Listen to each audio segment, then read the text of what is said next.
Ladies and gentlemen, will you please welcome the host of ADHP, Doug and Todd. Hey everybody, this is another episode of the Attention Deficit Hyperactive Politics Podcast. That's ADHP with Doug and Todd. I'm Doug, that's Todd. Hello. How are you doing today, Todd? I'm doing good. We are streaming live on my TikTok and my YouTube today, so hopefully we'll get some new listeners or people at least following me on social media. Like I've said in previous episodes, the reason why I stream it from my accounts is because I already have a little bit of a following there, and I figured might as well use that when I have it, and instead of trying to create a whole new account. So. Oh yeah, absolutely. We'll take all the help we can get. Hope you're listening out there in live streaming internet land. If you are, please drop us a comment. We'll try to answer any questions, any legitimate attempts at interaction. We are happy to engage with you, so please hit us up. Also, if you're listening to this after it's been posted, leave any questions or comments on the YouTube or the TikTok feed, and we'll answer them next week. Yeah, absolutely. So this week is our Taco Tuesday show. You can guess what that's going to be about, but we do have some late breaking news we want to talk about, because this is sad. This is infuriating. This is exactly the kind of stuff you worry about under a Trump regime, with the wrong kind of people being emboldened. But we just found out here that Jonathon Joss, who's the voice of John Redcorn on King of the Hill, which of course is just coming back for its reboot, he was shot and killed by a homophobe. Oh, man. He is a gay man. He was recently married to his husband. Well, I'll just read you the statement from his husband, because it pretty much tells the whole story. And it's not, this is a trigger warning for those that need it. That this is extremely upsetting, and yeah. And well, here's the statement. So this is a statement from Tristan Kern de Gonzalez. He's the husband of Jonathon Joss. He says, "My husband Jonathon Joss and I were involved in a shooting while checking the mail at the site of our former upsetting. That home was burned down after only 2 years of threats from people in the area who repeatedly told us they would set it on fire. We reported these threats to law enforcement multiple times, and nothing was done. Throughout that time, we were harassed regularly by individuals who made it clear they did not accept our relationship. Much of the harassment was openly homophobic. When we returned to the site to check our mail, we discovered the skull of one of our dogs and its harness placed in clear view. This caused both of us severe emotional distress. We began yelling and crying in response to the pain of what we saw. While we were doing this, a man approached us. He started yelling violent homophobic slurs at us. He then raised a gun from his lap and fired. Jonathon and I had no weapons. We were not threatening anyone. We were grieving. We were standing side by side. When the man fired, Jonathon pushed me out of the way. He saved my life. Jonathon is my husband. He gave me more love in our time together than most people ever get. We were newlyweds.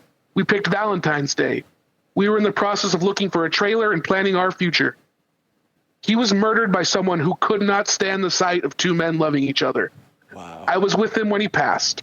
I told him how much he was loved. To everyone who supported him, his fans, his friends, know that he valued you deeply. He saw you as family. My focus now is on protecting Jonathon's legacy and honoring the life we built together. If your concern is how someone coped with trauma or how loudly they speak when recounting injustice and being ignored by authorities, then you never truly cared about my husband. Jonathon saved my life. I will carry that forward. I will protect what he built." And that's from Tristan Kern de Gonzalez, the widower now of Jonathon Joss. This is not in any way, shape, or form how I was hoping to start Pride Month. That's for sure, Todd. Yeah, absolutely not. I mean, yeah. This was not intended to be a Pride Month episode. We'll probably be doing something like that next week or the week after. Yeah. But this was too big a news to put off. Yeah. It's sick. I don't know any other way to put it. It's just, and this is exactly the kind of thing that the Trump administration, and not just to make this a political Trump thing, but this is exactly the culture that we're empowering right now. The bigots are as much control and are platformed as much as anything. They're all empowered to the extent that they haven't been since, I don't know, the 70s. Yeah. Like it really is a revenge of the bigoted. And it makes my blood boil. I don't know what else to do about it. I mean, it is a war on people. It's a war on humanity. It's a war on love that these bigots are raging.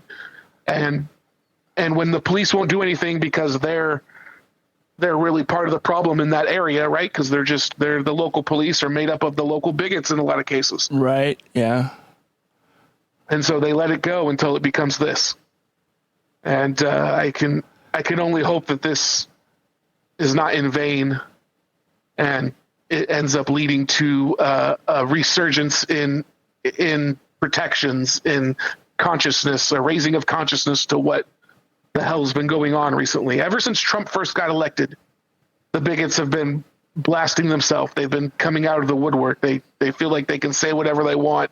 And then if you try and call them on anything, they just go, "Oh, it's just a joke. It's just jokes, or it's just my religion." Yeah, it's my First Amendment right. Comedy is legal again. And I absolutely hate that people think they can be shitty and then they can call it comedy. That's not how comedy works, people. You don't punch down when you're doing comedy. Punching down is very much a hacky thing to do. Don't fucking do that. It's so annoying. Punching up, you can get away with almost anything. Right. But when you punch down, it's almost, even when you're right, it comes off wrong. Yeah. So sorry to bring everybody down with that, but it literally just came through the news, and I'll have to look. And obviously, as we kick off Pride Month and we think about all our LGBTQ plus, all of our brothers and sisters and everyone in between, me and you are absolutely allies in this case. So, some of my best friends are a part of that community. It's, every time I see somebody be that kind of evil, it boggles my mind that people can be that way and think that is acceptable and that their God is okay with that kind of thing. And it just is. It's beyond frustrating. Right. We don't have the words for it. We really don't. Yeah. It's because what can you do about it? I mean, we can't go back in time and prevent this instance. And it's not like we're advocating to go out and commit violence back. No, so what can you actually do? Yeah. So, well, going forward, let's go into the what's in the show notes. Yeah, let's see if we can't cheer ourselves up a little bit with a little Taco Tuesday, aka Trump always chickens out. And I collected as many memes as I could find, so hopefully you guys will like what you see. All the memes were handpicked from Facebook. A lot of these really make me giggle, so I that's why, yeah. Yeah, typically we would not want to be sharing Trump's face anywhere, but in this instance we'll make an exception, and we hope it gives you a laugh. And what's even funnier, dude, I don't know if you've seen this or not, but somebody found or remembered and then went looking for it. Apparently the last time he hosted SNL, he did a bit with the cast where he opens a taco restaurant. Or no, excuse me, not a taco restaurant, a chicken restaurant. Chicken restaurant, yes. So I saw this clip, and I honestly wasn't sure if it was AI or not. Like, that's the unfortunate side effect of the world we're living in now, is like you see an old clip where he's just standing on stage doing a bok thing, and you're like, is that real, or is it edited? Is it AI? It's definitely not AI. I don't know if I ever watched that episode of SNL, but you can definitely tell it's not AI because the people in it look much younger, including himself. So it's I think it's from like early 2000s, like before 2010. So yeah, that's what it looked like. That's definitely what it looked like. But, so to give everybody a little background here, what's going on? Coming from Newsweek, memes mocking President Donald Trump, dubbing him Taco Trump, have exploded across the internet. The term, which means Trump always chickens out, has come into the lexicon as the president has come under fire for the handling of his tariff policies.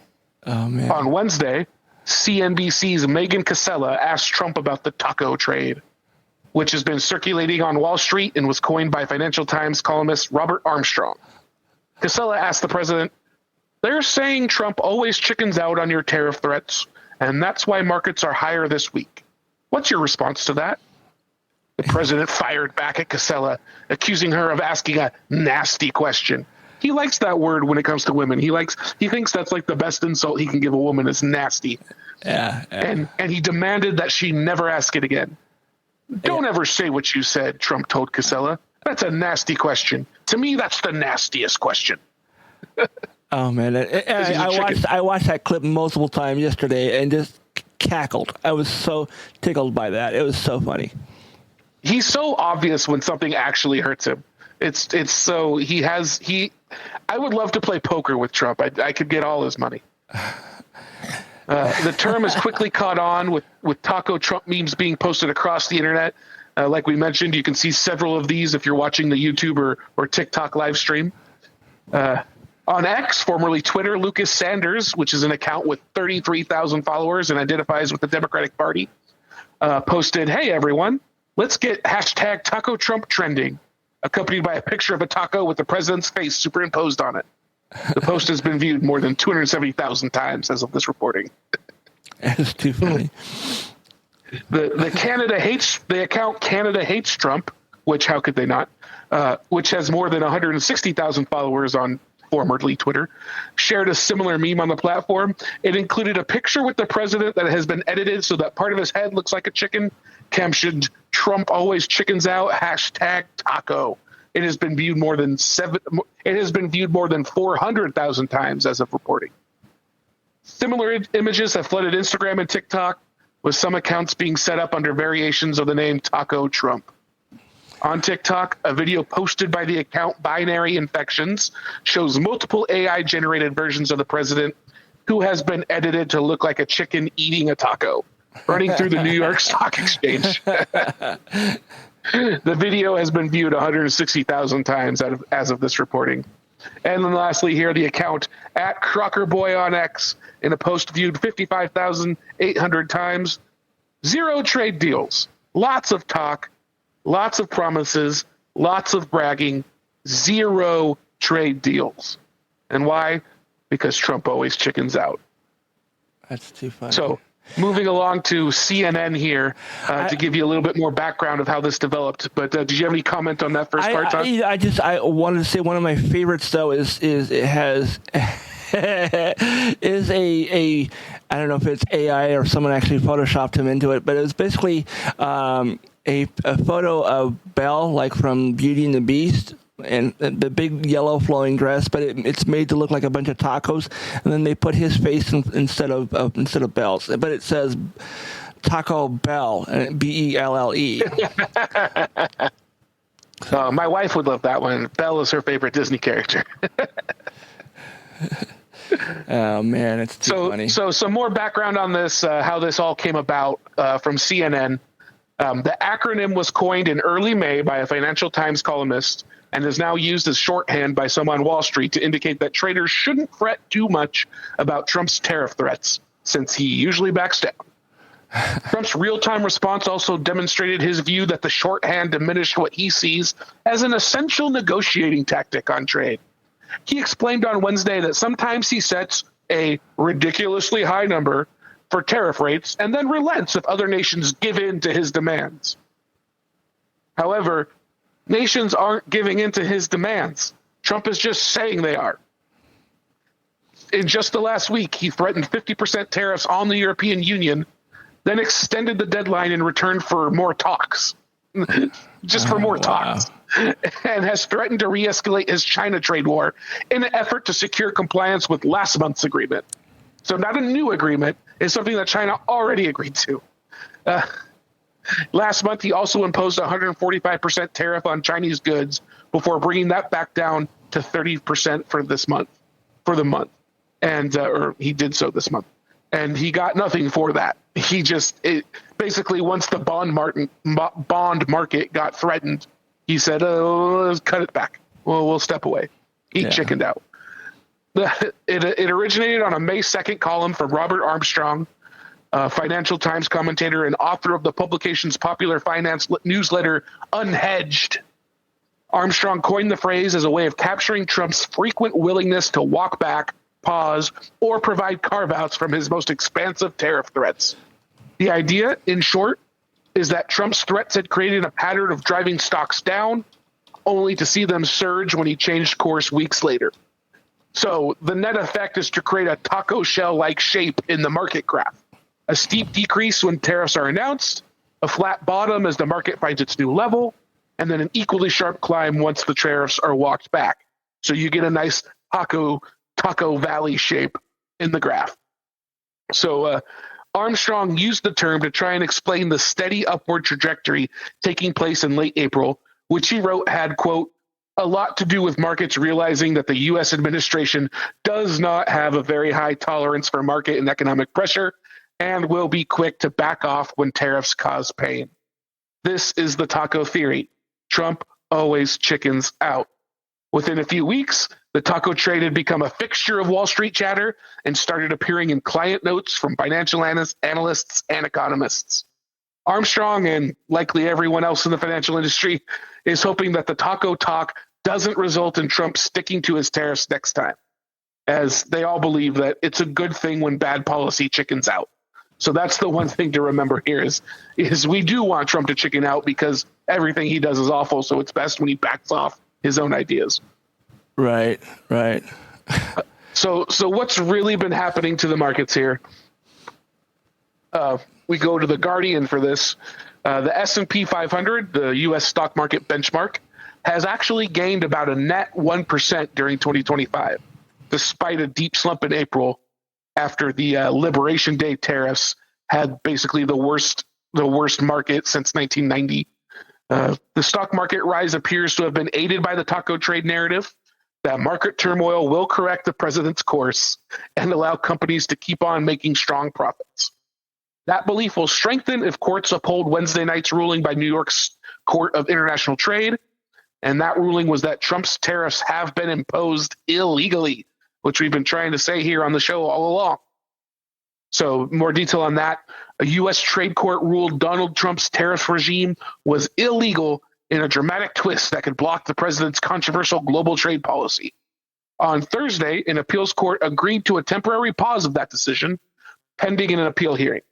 So the Trump administration is expected to take the case to the Supreme Court.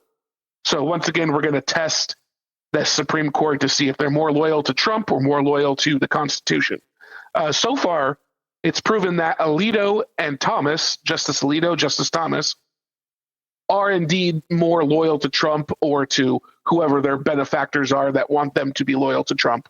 Obviously, we know Clarence Thomas has been bought by his rich investors that take him on fantastic trips and take care of his kid, his grandson, and do all these different things for him. And of course, Thomas through most of his career never asked a question. Now that they have a 6-3 majority, he's finally chiming in and letting his far right extremist positions come through in questions he asks. But the other 7 justices on the court have taken turns being against Trump. A lot of things he is losing on, or they'll recuse themselves so that it can only be tied. So we'll see where my guess is the Supreme Court will side with the Constitution on this one and say that Trump needs congressional authority for much, if not all, of these tariffs. But we'll see. But either way, the pattern is clear of that Trump takes a harsh initial position followed by a sizable retreat. The partial climb downs have often followed close behind slumping bond prices. This is what we've been saying. So that increases the U.S. government's borrowing costs and eventually could, if left unattended, could expose the world's largest economy, that is the U.S., if left unchecked. So just like we said, when the bond market gets threatened, that's when Trump backs down. Yeah. And then lastly here from The Guardian, the Liberation Day tariff announcement was followed by a 90-day pause. Trump said he would raise EU tariffs to 50% before delaying that until 9 July. He ratcheted up levies to a punitive 145% on China before dropping them to 30 during a 90-day pause. And he toyed with forcing out the Federal Reserve Chair, Jerome Powell, only to backtrack quickly once investor displeasure became clear. Again, that is just the litany of instances where Trump has chickened out. And then CNBC also recognized this, noting Ed Yardeni, president of Yardeni Research, told CNBC, Trump's style in negotiating deals is he huffs and he puffs, but he doesn't blow the house down. And Ford Asset Management's Brian Archisi says it's very difficult to build conviction-based positions when the policy direction keeps shifting. And again, that's one of the worst effects of what Trump is doing, is he's just making markets and all businesses really want is consistency. Make the rules whatever you want, but then stick to them so they can plan for the future. What Trump's doing is making it virtually impossible to plan for the future. So that's part of why this taco talk has caught on so well on Wall Street, because it's giving investors a framework to say, okay, we're just going to pretend like he's going to back down. We're just going to act accordingly like he's going to back down. The LA Times provides a good example. The market's response over the last few trading days to Trump's threat to levy a 50% tariff on imports from the EU, those were to begin on June 1st. Trump issued the threat on Friday, May 23rd. That day, the Standard & Poor's 500 index fell more than 39 points, or 0.67%, and the NASDAQ fell 188.53 points, or a full percent. 2 days later, just 2 days later, on Sunday, Trump announced that he would defer the tariff increase until July 9. On Tuesday, the first trading day following the Memorial Day holiday, stocks jumped back up. The S&P rose 118.72 points, or 2.05%, and the NASDAQ rose nearly 462 points, or 2.47%. So you see how the taco trade works? It's a two-step process. Buy the dip. Buy the dip, the lowered prices following a Trump tariff announcement, and sell at the higher prices after Trump's inevitable chickening out pushes stocks back up. And also, if you're in there, and if you're an insider enough, you also know when the dip's going to happen, so you can sell before the tariffs are announced, then buy the dip, and then make your profits and sell again, or just keep holding. It's created this absolute field day for insider trading. Now, we don't have any evidence exactly of who may or may not be doing that, but I mean, could you really put it past these guys? Yeah. You also notice that the fall and rise weren't symmetrical. The strength of the recovery was greater than that of the decline. This can't be easily explained, except that it may suggest that hope is a stronger emotion than despair. And then likewise with the Liberation Day tariffs, the stock market crashed upon Trump's announcement, with the S&P falling nearly 5% the next day and the NASDAQ down nearly 6%. It was the worst day on the market since a pandemic-triggered fall in March of 2020. On April 9, Trump did back off, announcing a 90-day pause. We've mentioned that multiple times at this point. And then that triggered a taco relief rally. The S&P gained 9.5 points, which is the third biggest one-day percentage gain since World War II. The NASDAQ went up 12.16, its second biggest one-day percentage gain ever. Neither gain brought those indexes back to where they had been on April 2nd. However, it's also true that the downdraft and updrafts have inspired suspicions that White House insiders with advance word of the announcements are trading stocks on the knowledge. So just like we were saying, this is a big concern, that this is part of this is all just a get-rich-quick scheme by manipulating the stock market. But here's the thing, though. If you held on the whole time, you've experienced a net gain. If you had insider knowledge, you were able to really get a gain by gaming the system. But there are people who can be left out of this. So say you panic sold after the big market dip. And so you sold your assets at a lower value than what they'd been the week before. Then the big gain comes back and you're a day late on that. Now you've bought back in at the higher mark. So people who weren't in the know, people that are, especially retail investors like you or I could be, they're getting absolutely screwed by this, because you sell off when you see the disaster happening, but you needed to sell before it happened to take advantage of it, and then you're not buying back in until it comes back up. So you lost that entire rebound. So LA Times explains this. Investors who stayed fully invested in the S&P through the turmoil emerged with a gain of 0.7 on the year. Those who panic sold, missing out on the recovery, ended with a year-to-date loss of 8.1%. So we're talking a nearly 9% difference in your portfolio if you were in the know or just held, versus if you tried to sell and buy with the markets, if you tried to read the market and react. And so this is also supposed to encourage investors to just rely on taco. Rely that Trump is going to chicken out, and don't ever panic sell. Yeah.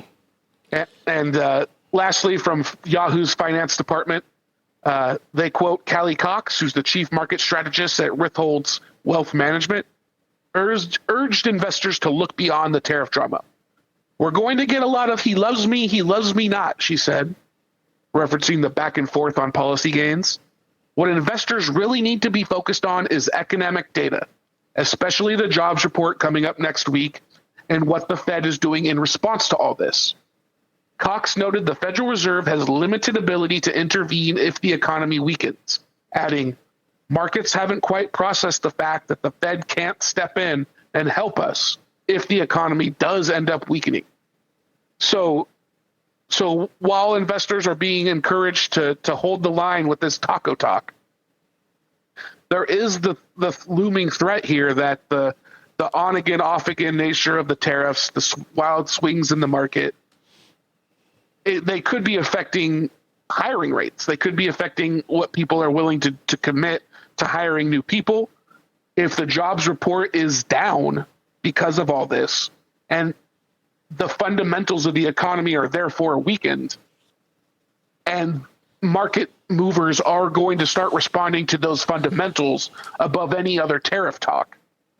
And if the fundamentals do weaken and the market starts dropping because of it, if the economy itself weakens, let alone the market, but if the fundamentals of the economy weaken, the Fed can't just loosen up market rates or loosen up the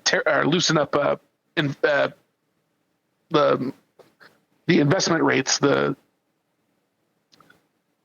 that's how the Fed controls things, is by tightening or loosening rates.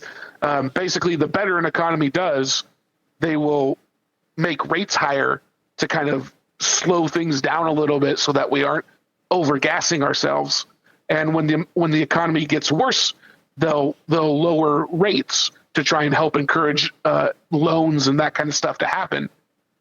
But if the fundamentals are weakened because of all this uncertainty in the market, the Fed only can do so much. And so that is where disaster could truly strike.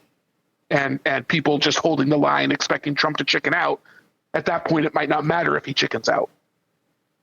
Yeah. Again, this is another example of Trump playing with economic fire, where he'll be fine no matter what happens, but my job could be on the line if things got too bad. Oh, man. So that's our Taco Tuesday. Todd, do you want any other comments on this? No, I mean, I think you covered all of it as far as, all the important stuff. I mean, I just think all the memes were funny myself, so. And we hope everybody finds the memes funny. And now we will take you to news of the week. All right.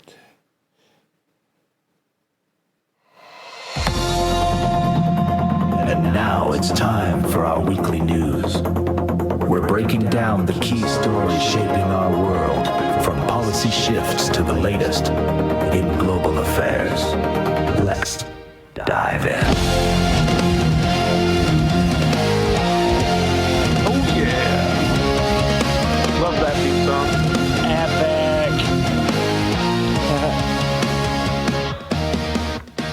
So for the news of the week, we're going to hit you with a few national stories that follow things we've talked about before, and then we're also going to hit you with some local news to Washington, as we like to try and do from time to time.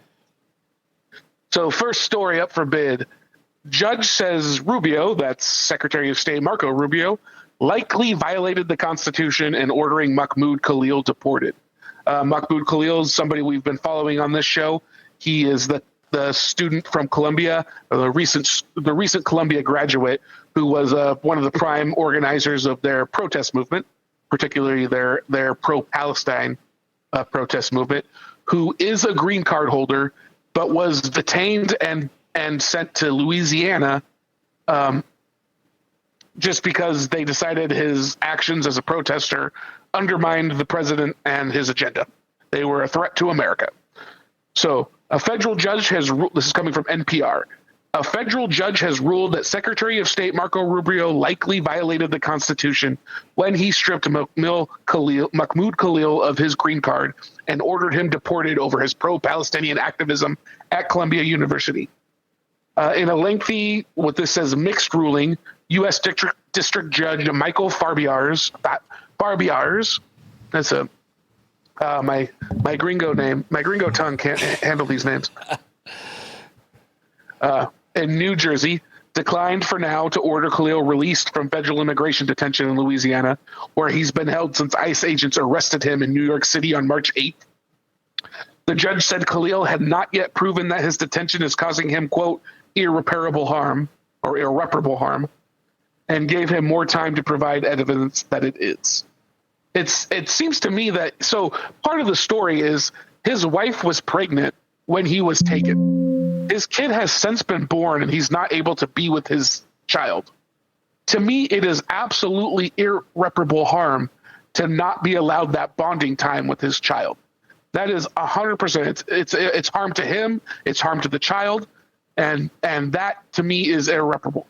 You can't take back losing the first 3 months of life with your child. You can't take back losing the first 6 months or year, however long they're going to keep them here. You can't undo that damage that comes from a lack of bonding. And the judge also suggested that even if Khalil is able to prove that, the government may, for now, be justified in detaining him on a separate charge it filed in immigration court, alleging he committed fraud by failing to provide certain personal details on his application for a green card last year.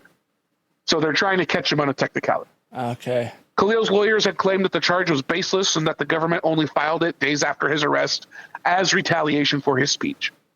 But the judge ruled Khalil did not provide enough evidence for the First Amendment retaliation claim and denied his request to be released on those grounds. Khalil's lawyers are trying to persuade an immigration judge in Louisiana to throw out that charge. That same judge ruled last month that she had no authority to question Rubio's decision. In Wednesday's ruling, the federal judge in New Jersey said he would soon issue another order detailing the next steps in the case. In a statement issued by the ACLU, Khalil's lawyers vowed to keep fighting for his release. The State Department did not immediately respond to her request. So you got to love the U.S. justice system. Yes, it was likely that this was an unconstitutional stripping of protections, but hey, what can we do about it? We're only a judge. We're only the judicial system. The judicial system. Yeah.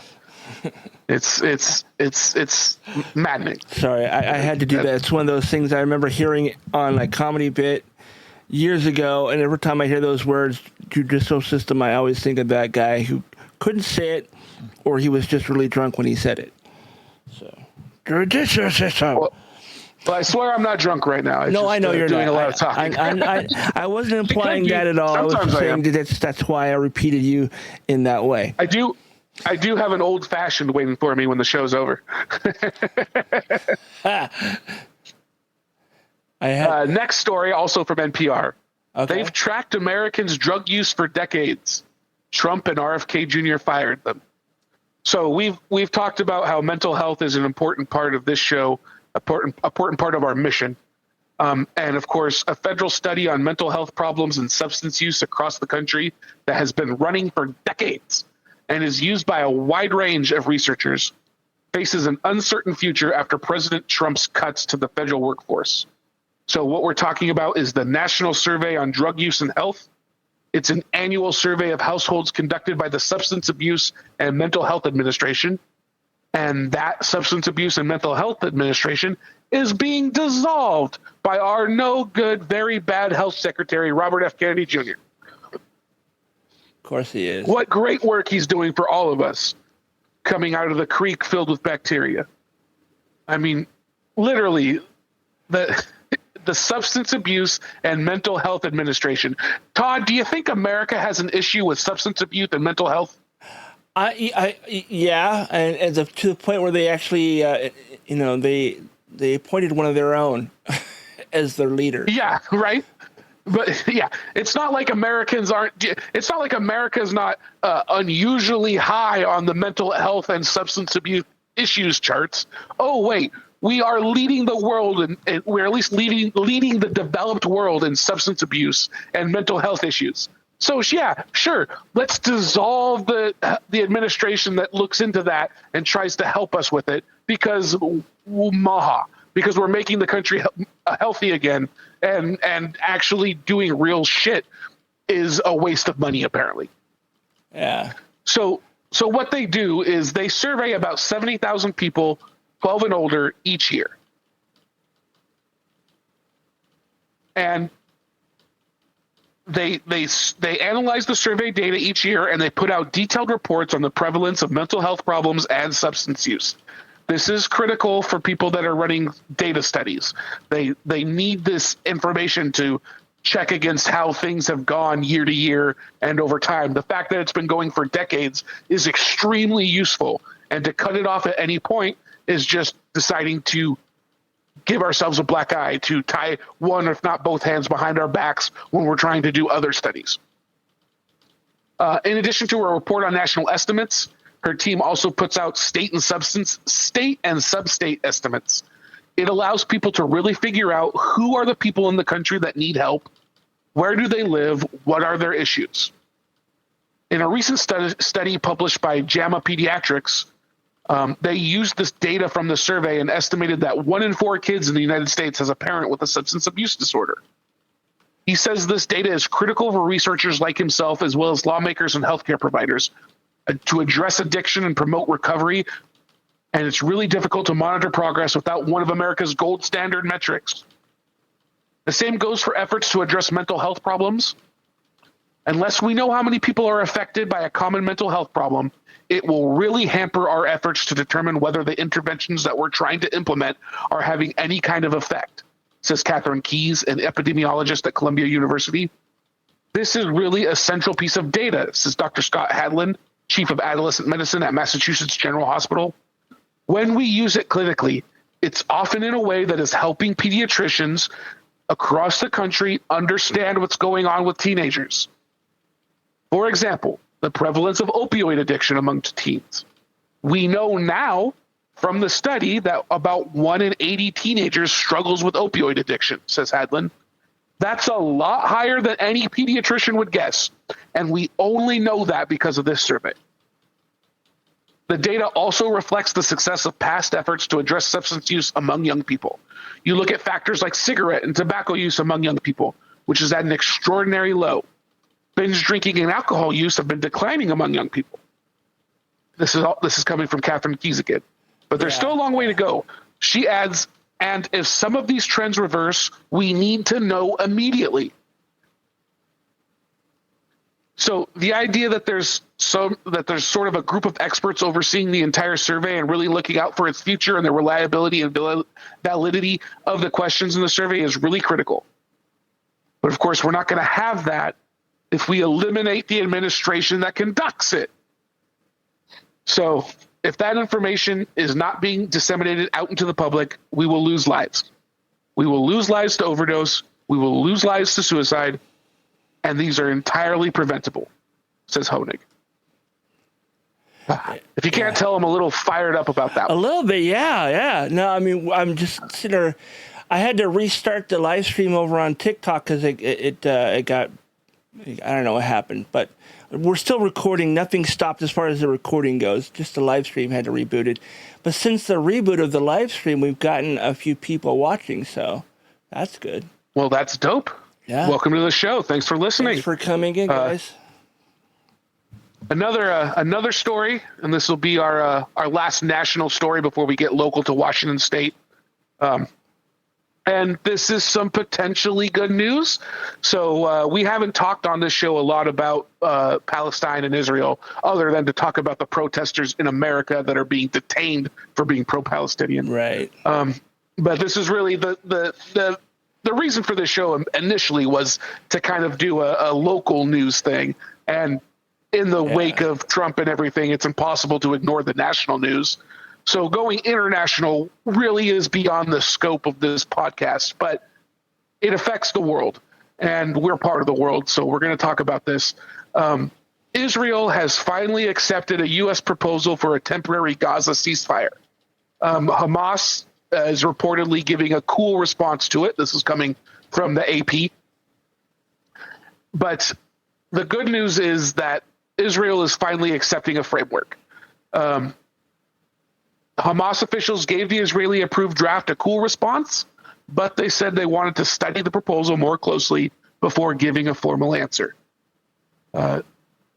Basically, Hamas is saying that it does not respond to their demands, which is stopping the war and famine.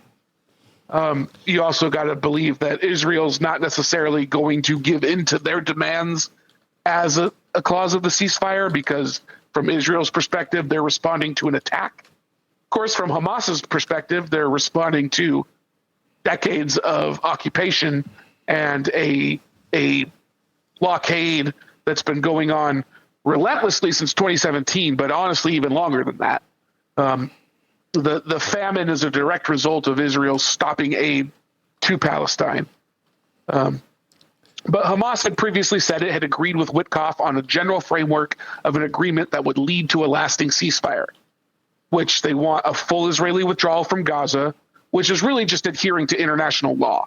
Israel is in violation of previous treaties and international law with their occupation of Gaza and the West Bank. But and Hamas would also like an influx of aid and a transfer of power from the military group to a politically independent committee of Palestinians. So that's something that everybody should be a no-brainer, to take the power in Palestine away from the militant group and give it to an independent committee of Palestinians. People want to act like any Palestinian, any form of Palestinian government, any Palestinian action is an action of Hamas. But we need to take that excuse away, and it needs to go to independent Palestinians. Absolutely. So, yeah.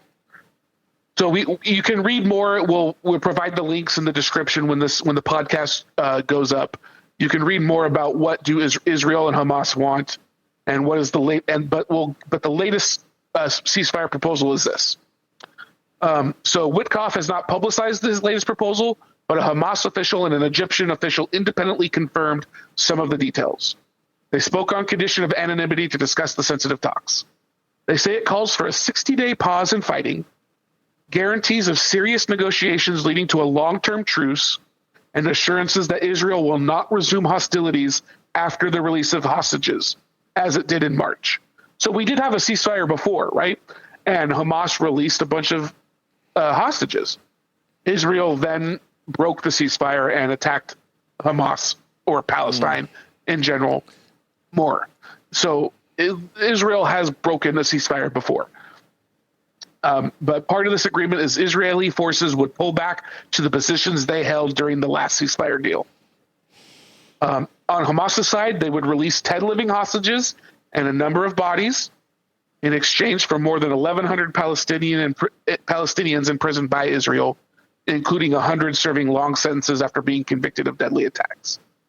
Each day, Hundreds of trucks carrying food and humanitarian aid would be allowed to enter Gaza, where experts say a nearly 3-month Israeli blockade has pushed the population to the brink of famine. So it's an incredibly complex issue over there, but it's something that has to happen. The killing has to stop. The genocidal actions have to stop. And we need to create a scenario where no more attacks are going to happen against Israel, right? And the solution can't be, well, destroy all the Palestinians and then there won't be any more attacks.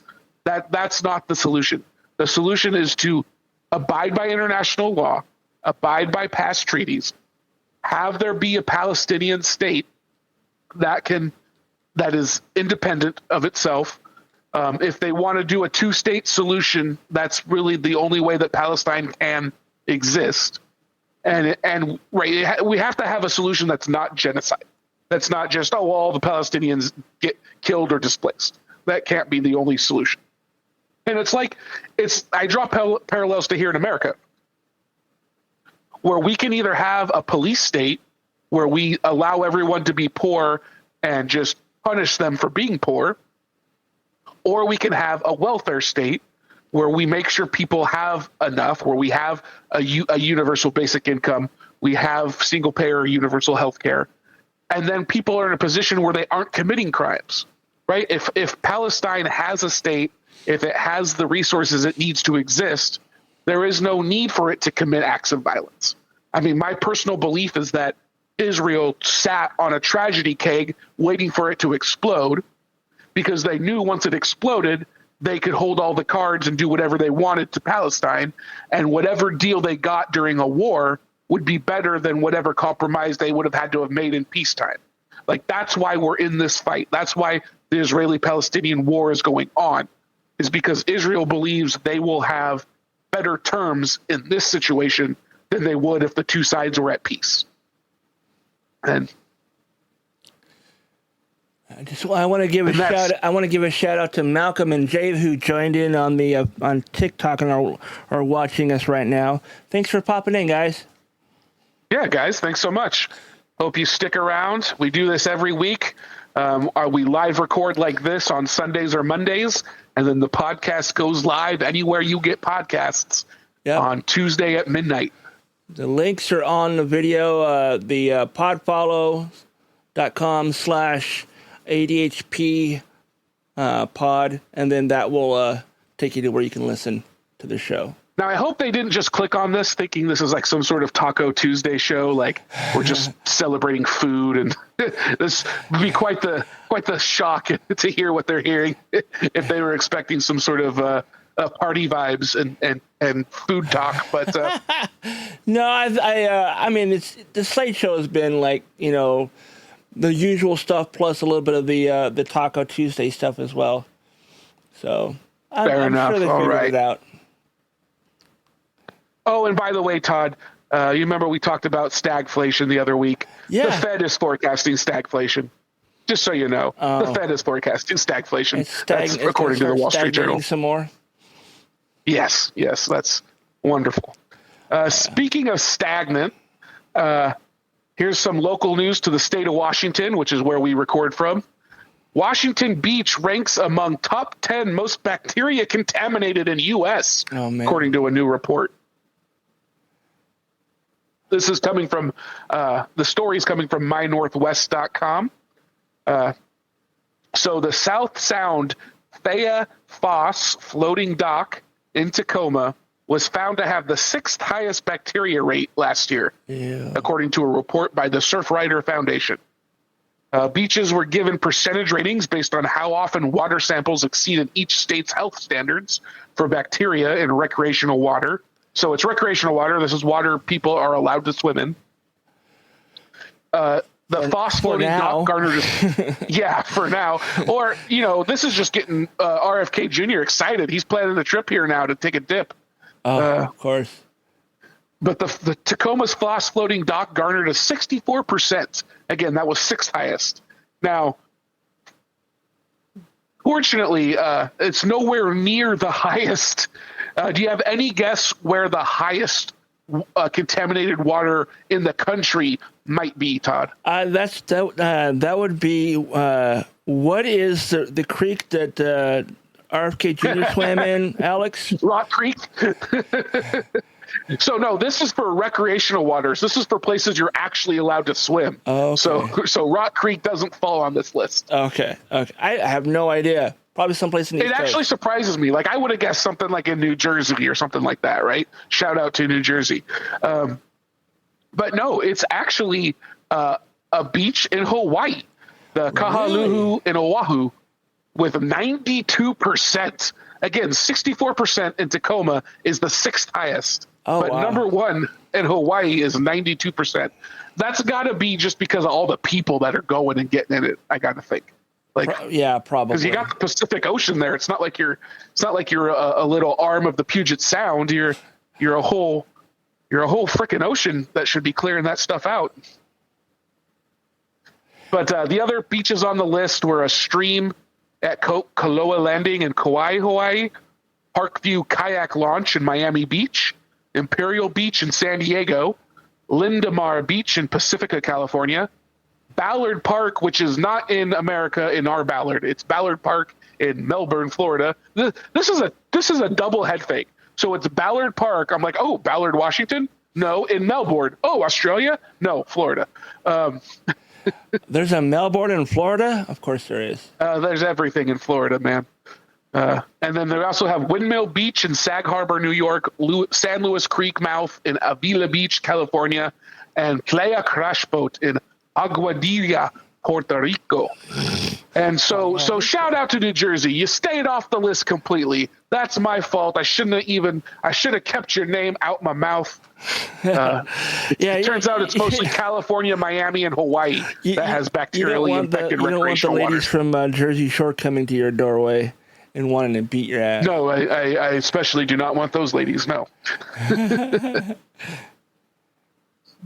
And then one more story from local to Washington, and this is just so I did one story about some gross stuff in Washington, so now I want to do another story on something beautiful in my state. This one's personal to me. I am a graduate of the University of Washington, and Washington has one of the most beautiful college campuses in the country, according to a ranking of the 25 most beautiful college campuses.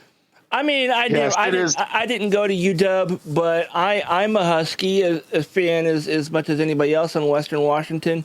I was told back in high school that our school colors from Issaquah were given to us because our school didn't have a football team until much later after the school opened. But they were gifted previous year's uniforms from the UW. And that's how Issaquah got the colors of purple and gold. Oh, that's crazy. I did not know that. I knew they were purple and gold. My high school. So Todd and I did not grow up together. No. But we have recently learned that we went to rival high schools a decade apart. But I went to Liberty High School, which our school colors are actually, we're the Liberty Patriots. Our school colors were going to be red, white, and blue. But our school opened the same year as the Seahawks' first season. So silver and so blue. They made our school colors silver, green, and blue, that's like right, the Seahawks. Yeah. So that's funny. That's hilarious that Issaquah, my rival, got UW colors, and my school got Seahawk colors. So when I was in elementary school, and my sister was 6 years older than me. So actually, I was probably in middle school by the time she was in Liberty High School. But I lived very close to Liberty High School up until I went to middle school. And I used to ride my bike over to the school with my buddies, and we used to go ride our bikes around the track. And there you go. Nice. We used to ride our bikes to the Dairy Queen. I've always been a fat kid. Yeah, and she worked. She probably worked there when you went there. Yeah, she worked there back in the '80s. So yeah, that Dairy Queen. You worked at the Dairy Queen. And that Dairy Queen is probably the only thing on that part of the street that's still there since the '80s. Everything else. Yeah, because this place it used to be all farmland up here. It was all farmland, and across the street from Dairy Queen was like an old. I think it was it might have been. It was a bank, and I'm trying to remember the bank. I think it might have been Well, now it's called Bank of America, but it was whatever the local bank It was like was. a U.S. bank that used to be up there. Oh, that's right. Yeah. It was. Yeah, that's right. It's now U.S. Bank, or it was U.S. Bank until that building got tore down, and they put in a strip mall with a QFC and a Papa John's and whatever else. Well, Bartels apparently is going out of business. Oh, I didn't know that. And now I've heard something about this. Yeah. But the destination brand Travel and Leisure ranked the University of Washington as having the 10th most attractive campus in the country. And I would argue that that's underrated.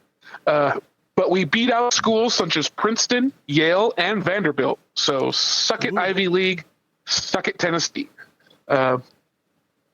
Of course, the Husky Stadium at the University of Washington is regarded as the greatest setting in college football, which it absolutely is. I mean, we should have thrown a few photos of UW into the slideshow, right? Just because there were some photos taken on Friday. We had a beautiful day out here Friday, and it's these. I don't know if they're from an airplane or from a drone, but they're these high angle up in the sky shots.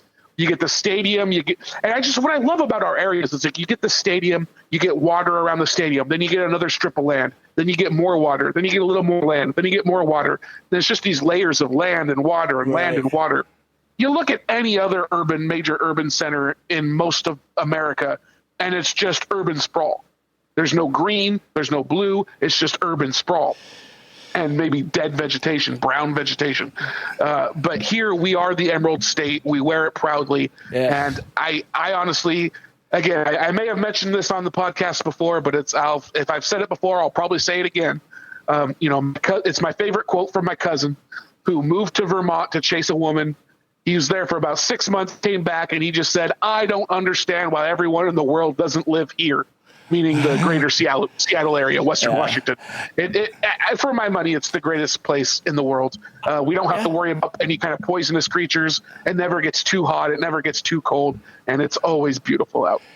And here's a little bit of trivia for you. And you probably know this, Doug, but I bet everybody else listening or watching doesn't. That the origins of the wave you see at like most sporting events originated at the UW. So at the UW Stadium.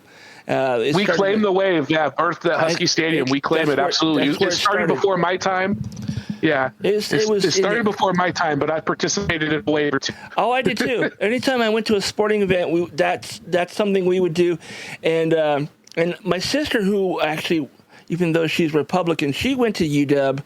And she told me that. She's like, yeah, it originated at the UW, at the Husky football games, But it became a huge thing because he started doing it at the Seahawks games because, everybody who loves college football also likes the NFL. They started doing it at the Kingdom, and it became a massive thing at the Kingdom. And then they started doing it everywhere else because people would see us doing it during our games, and now it's fucking everywhere. Yeah, no, and other places have tried to claim the wave, but the true wave, as it's done today, was done for the first time at the University of Washington. We used to have our cheerleading squad used to have a cheer. I don't know what he's a cheerleader, but he wasn't like one of the acrobatic cheerleaders. He was basically a PR guy that got a microphone and an amp, and he would actually get the fans riled up, almost like the host of a comedy show. And he's the one who got the fans to do it. Like the guy who does crowd work before a talk show. Yeah, it's like a warm-up guy, but he would do it actively during the game. Yeah, and we do have the full top 10 list here. I'm sorry, I didn't mean to derail it. Yeah, go ahead. Oh no, I want you to derail it wherever you have something you want to bring up. I do want you to derail. That's your job. Derail me as much as possible. Okay. That was an excellent derailment. It was one of those things I remember as a kid seeing. I probably saw that guy. I remember there being somebody like walking along the walkways in between the sections of seating with a blowhorn saying, "All right, everybody, get ready," And when you see everybody next to you standing up, stand up right after them, and then sit back down after them. And it would go around the entire stadium. It wasn't because how not every stadium goes all the way around. It's not a 360-degree like stadium seating. some of them would go only halfway or 3/4 or whatever, and then would come back. But this would go all the way around at least 2 or 3 times before they'd stop. Yeah, and it was Rob Weller was the guy who did it. Right. And it literally started on Halloween of 1981. That was the first time. Yeah. That's awesome. So a little trick and treat for the world from your friends at Husky Stadium. Go Dogs. Of course, I'm a season ticket holder since I was 9 years old. So I'll be headed to my 22nd season. Oh, wow. This year in the fall. Can't wait. In fact, they actually they just announced that a game got moved to Friday night on October 10th, which is going to be my 40th birthday. So I will get to celebrate my 40th birthday at Husky Stadium with the world's largest over-the-hill party. And yeah, you're gonna probably like celebrate with like some football food. You know, do they have similar types of food at the Husky games that they do for the Seahawks?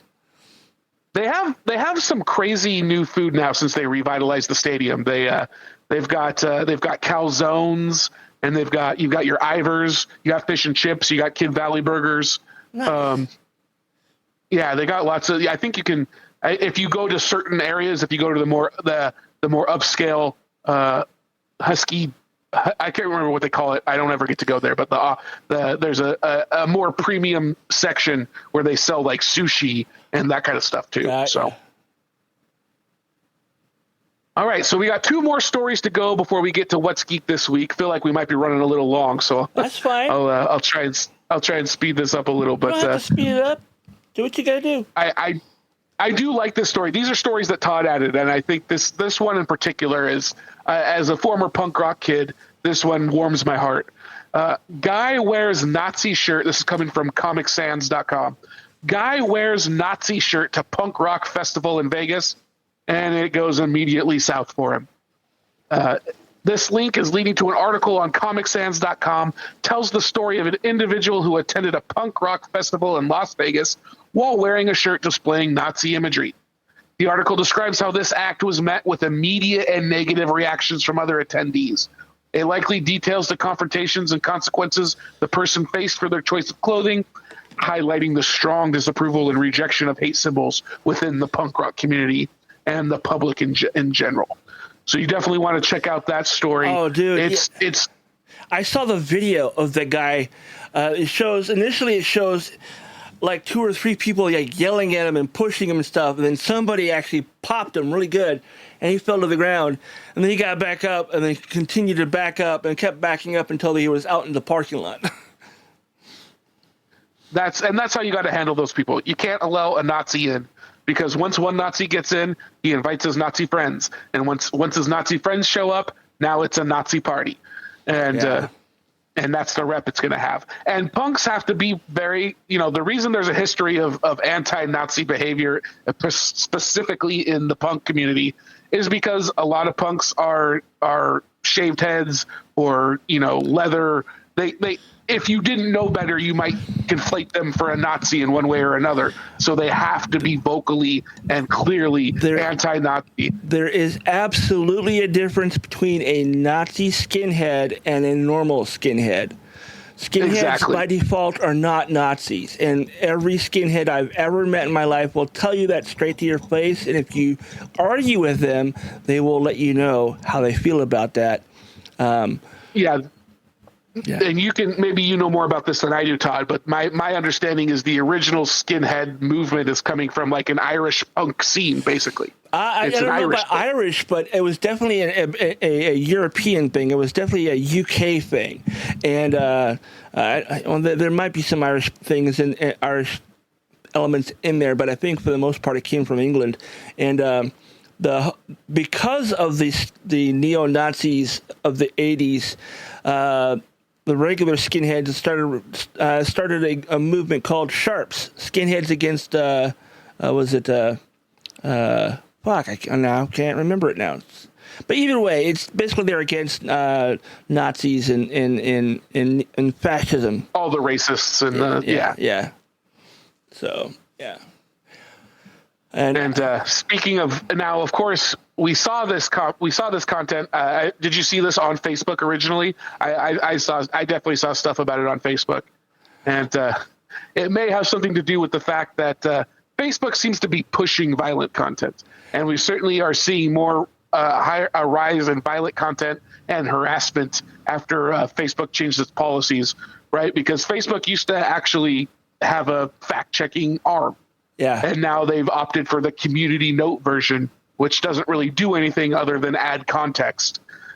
So this article from Engadget.com reports on how Facebook has experienced an increase in violent content and harassment following recent changes to its policies. The article likely discusses the specifics of these policy changes, how they may have contributed to the rise in harmful content, and the potential implications for users and the platform itself. It also covers any responses or actions being taken by Facebook to address these issues and mitigate the spread of violent and harassing material. So that's an article you can find in our links, as you can with everything else on here. But basically, Facebook wants engagement, and it's learned that violent and hateful comments tend to keep people engaged. If something pisses you off and you respond to it, well, you're engaged with the platform, and they'll take the engagement any way they can in this day of social media wars, as it is. Did you have any other thoughts on that one, Todd? I saw the story and I figured it was something that we would absolutely have some thoughts about. And I when I first saw that they were getting rid of the fact checking, I was like, oh, this is not going to end well. And as far as like the notes, basically it's not even like, hey, just so you know, this information's incorrect. Anybody can leave a note saying, well, that's bullshit. You can't say that. And it's not helpful. Yeah. So that is absolutely true. It's just, it's accelerating our path down the idiocracy path. It's accelerating our transversing of the idiocracy path. We're just closer and closer to becoming Idiocracy, the film. The documentary. Yeah. And I mean, to me, the only inaccurate part of that entire Idiocracy film is the fact that it's set in the year in the 26th century. Like, it's set 500 years in the future. Yeah. It's too far. It's too far. We're going to be there in 30. Long. Yeah. So, speaking of Idiocracy, that's one of my favorite little geeky movies. What else is geek this week, Todd? I'll tell you. Welcome to What's Geek this week. We're going over the coolest in pop culture, tech, and nerdy news. Let's dive in. All right, so yeah, we have. I had picked out a few stories here. Let me get that pulled up real quick because I have other windows open. Let's see here. We got. Scrolling. Scrolling.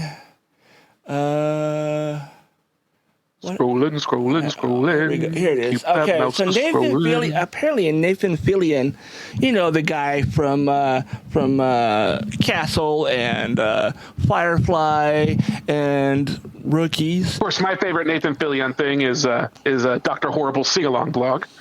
I don't know if I've watched an entire episode of that. I think I've seen clips of it, and it was really funny. I think it's probably the only thing that Joss Whedon has done that was his that I think is funny. It's the only thing that gets, it's the best thing Joss has done, for sure.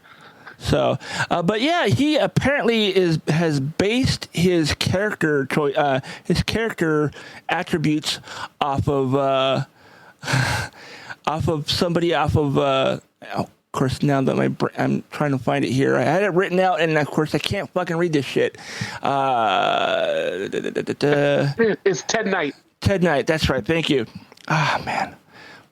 I did this on purpose. I had this shit written out on purpose so I could find it and read it. And of course, as soon as I go to read it, I can't seem to find it. I should just leave it to the description that I used to have. Either way, so Ted Knight, who was like the voiceover announcer for the Super Friends. Meanwhile, back at the podcast kind of thing. And I'm looking forward to seeing his version of the Green Lantern with the bowl cut. I don't. He looks like such a doofus. It's hilarious. I mean, he really does. And I really wanted to meet him at Emerald City Comic Con this year because he was here, but the line was down the hallway and out the door, and I didn't want to spend the rest of the day standing in line just to say, hi, I like your show, and not have any money to buy anything. So I just went home. But yeah, no, I think it's awesome that that's the character choices he's making. See here, what is this? See, inspiration from the oldest cast member from the Golden Girls, where she just whatever she wanted to say. Actually, doesn't look like it was Ted Knight. It sounds like it's Estelle Getty. It says, thank you, Estelle Getty. Thank you. Just whatever it was, there it is. He's going to say it. Part of his origin was that he, at one point, was hit by a bus and was in a coma. So just say that's the thing that flipped the switch. That's what caused a little bit of brain damage. And now he's just a little bit off, Fillion said. So I don't know where Ted Knight came from, but yeah, according to the article, that's what I get for using AI to write a summary for me. Don't do it, folks. Or at least not using Google's AI. But yeah, no, I mean, see, the thing is now I'm going to watch the movie and picture him as the little mom of Dorothy. So that's funny. That's really funny. All right, what else do we got here? The next story is... I'm so interested where the AI thought this, because the AI summary straight up says he based aspects of his Superman voice and mannerisms on Ted Knight. Yeah. And there's nothing of that mentioned anywhere in the article. Yeah, so ignore what the summary says and click the article link if you want to know. The next one is about the Harry Potter cast of the TV show. And I'm gonna say this: I don't support anything that the woman who created Harry Potter has ever said or done. J.K. Rowling. I couldn't care even more to think about what her name was. So, but fair enough. I mean, these kids are gonna forever be associated with her, and there's gonna be a lot of hate thrown at them because of it.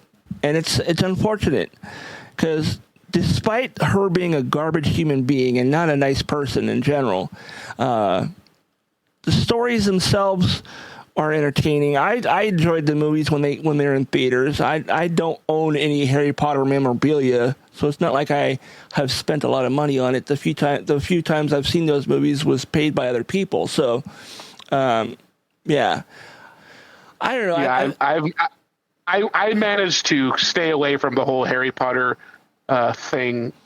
I had friends in school that were reading the books, and I would be very smug about it. I was just like, I am not a child. I'm not reading this book. For me. And to be honest, I kind of felt the same way initially, and then I reluctantly went and saw one of the movies in theaters with the family. And I was like, oh, wow, this is a really cool story. I like it. And I actually really enjoyed all the movies. But, it's... I don't know. I'm of the mind of the people who say you can separate the art from the person, because there's other people involved with that art, and you can focus on those things. Especially the movies, because sure, she makes money off the licensing, but she's not the creator of the films. No, yeah.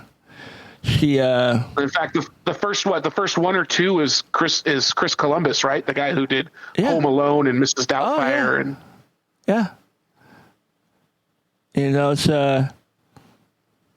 it's so I don't know. I'm looking forward to seeing at least the first episode, and then I'll kind of go from there. I'm sure I'll watch the entire series, but I'm not. I don't support her or what she has said about the trans community. I don't agree with it at all. But I do like. No, she can fuck off with those remarks she's made. Right. Exactly. Yeah. All right. So My wife, on the other hand, is a huge Harry Potter fan, so I'm sure it's going to get shown in this house. When I went down to Southern California for my 50th birthday, we did go to Universal on one of the days we were there, and I really wanted to ride the rides for Harry Potter, but I was too fluffy for those rides, and they're not meant for large mammals. But I did. Yeah, that's one of my biggest issues with theme parks is I'm a little too big for them. Yeah, it's like, it's not like you can put in inserts to make yourself taller when it comes to being, Get some Spanx. Get some of those Mel Spanx. Suck it in. How many clicks on the ride like Fluffy did? When I click yes. 1, click 2, click 3, click. But yeah. Coming to you live from Six Flags, where 2 large Latinos did not make the loop. Oh man. Anyways, back to the podcast. The next story I have here is Phineas and Ferb cast talk about returning to the series after 10 years. I actually saw a video yesterday of the cast singing some of the songs that they're known for doing on the show, live at Disneyland. And I was like, man, I wish I was there. This would have been so cool. So this is another show that I've only been reintroduced to as an adult, thanks to my wife, because she loves this show, so she shows it to the kids. So we end up watching it during dinner or breakfast on occasion. I discovered the show on its last season, so I was really bummed when it ended, and it was like, oh, this is like a. I looked at it. I saw it as like a modern take on like the R Gang or Little Rascals. Where just, hey, what are we going to do? It's this summer vacation. What are we going to do? And so it was cute, and I thought it was entertaining, and it had little song and dance numbers that were always fun and entertaining and very funny. And it's a smart show. It's a very smart show, and one of the things that I really liked about it was like all the guest stars they had on the show were like people you would not assume would make an appearance on a children's show. Like, yeah, that's always a mark of a good show, is when it's like you've got famous people wanting to be a part of it. Right.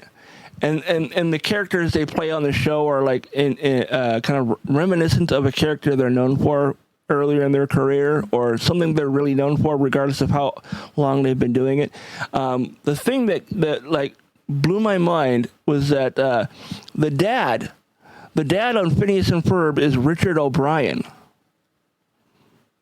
You'll have to tell me who that name does not ring a bell for me. Richard O'Brien is the guy who created and starred in the Rocky Horror Picture Show. Oh. Yes. Riff Raff. Oh, see, I've only seen Rocky Horror once. Yeah. I've only gone and seen it with the cast of people once or twice, but I've watched it a number of times over the years. I usually watch it during Halloween. Is one of those things I do. It's a good time. Yeah. So, but this article talks about, them coming back after 10 years. And they, in fact, if you haven't seen it yet, go to the Phineas and Ferb. No, it's not Phineas and Ferb's channel. It's Disney's YouTube channel has the first episode available. You can watch it now, or at least part of it anyway. I mean, maybe not. It may not be the whole episode, but it's all there, I think. But it is coming in August. It's coming back. What is it, August? Fuck. I'm having an ADHD day, guys. I'm sorry. It is coming back. That's what we're all about here. Season 5 premieres on Disney Channel on June 5th and on Disney Plus on June 6th, the next day. So it comes back in June. So like next week, or actually in like 3 days. Yeah, there you go. So and something I've always, something not always, but something that has occurred to me as I've gone back now and I'm watching Phineas and Ferb as an adult, I'm realizing that Rick and Morty is like Phineas and Ferb for adults. Like that really has a similar vibe to me. If you were to take Phineas and Ferb and kind of mix in a little bit of like Back to the Future and Beavis and Butthead, then yeah. Yeah. No, I actually like those shows too. All right. The King of the Hill revival, as we've already mentioned, and lost another cast member. Yeah. But on top devastating news about that, that's coming back. It's going to be on Hulu. And let's see here. It is going to be on August 4th. So a couple more months, right?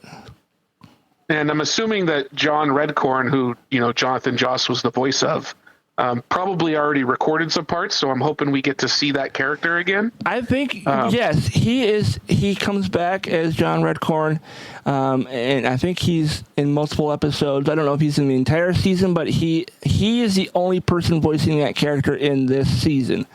If they get another season, they'll probably have to find somebody else to replace him, or they will... they'll do something with the character to honor him. His character will go to a farm upstate on the show.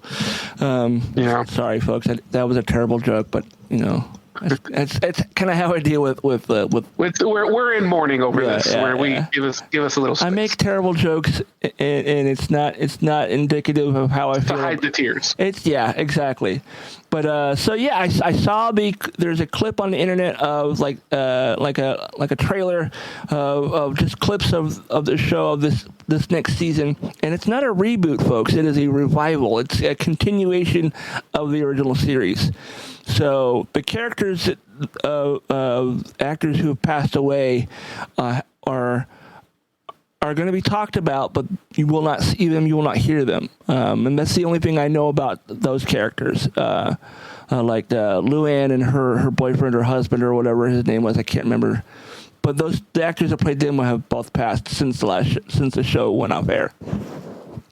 And I'm looking forward to this revival because I was, for whatever reason, I wasn't a King of the Hill fan when it was on. Maybe I was just too young. I wanted something more like The Simpsons. Right. And King of the Hill wasn't that for me. But as I've gotten older, once I got into my 30s, especially now that I'm married and have 2 kids, I catch an old episode and I appreciate it so much more. You mean to tell me you've never been like, that's my purse, I don't know you? Nope, I don't know. I don't know the reference. So the only things I know are like, God damn it, Bobby. God damn it, Bobby. Propane and propane accessories. I like propane and propane accessories. You do that way better. I'm a massive Mike Judge fan, and I mimic a lot of his characters. But Bobby apparently has become a chef, and he does Japanese food, and it's specifically Japanese food that is cooked on an open flame using charcoal. Oh no! So Hank is going to have a massive problem with this. That's the one thing. That's the only thing really that I know about the show going forward. And they did say that the actor who played Dale Gribble, he recorded I think 3 episodes before he passed away, and the actor Toby Huss will take over the voice of Dale beyond those episodes that Mr. Hardwick had recorded. And I'm trying to remember his first name. It doesn't say his name at all in this article. You're not talking about Chris Hardwick, are you? No, a different Hardwick entirely. Let's see here. Continue without, and I don't really care. Stop with the pop-ups. No, yeah, it's even spelled differently. Johnny Hardwick is the guy's name. It says the cast of the series includes Mike Judge, Kathleen and Jimmy, Pam Adlon, and the late Johnny Hardwick, Stephen Root, Lauren Tom, and Toby Huss. And I think Toby is the one who plays Khan Sr. Okay. And but yeah, it comes out on August 4th, and all 10 episodes all at once. So you won't have to wait weekly to watch the entire next season of King of the Hill. I was a massive fan of the show because it was from the creator of Beavis and Butthead, and I loved Beavis and Butthead. And I was not allowed to watch Beavis and Butthead. And by the time I got old enough where I could have watched wherever I want, Beavis and Butthead was over. Like the first Beavis and Butthead thing I really saw was the movie. Do America. Oh yeah, The Slave Scissors sluts in Vegas. I love that. I remember the soundtrack. That was killer. Oh, I have that sound. I bought that soundtrack on CD and on MP3 at some point. So yeah. So 13 episodes. King of the Hill originally ran for 13 seasons and over 250 episodes. It's more than 13 episodes. 13 seasons and over 250 episodes on Fox from 1997 to 2009. There have been discussions about reviving the show at Fox all the way back to 2017, but that was prior to 21st Century Fox and Disney's merger, in which Disney acquired 20th Century Television and many other assets, but not the broadcast network. The show marked the first collaboration between Mike Judge and Daniels, but the two reunited recently to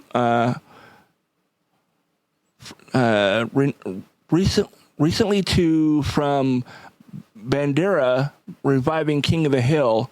I don't know what any of that means. It doesn't make those words don't mean anything to me. I don't know what that reunited. Me no words together understand. Words are hard.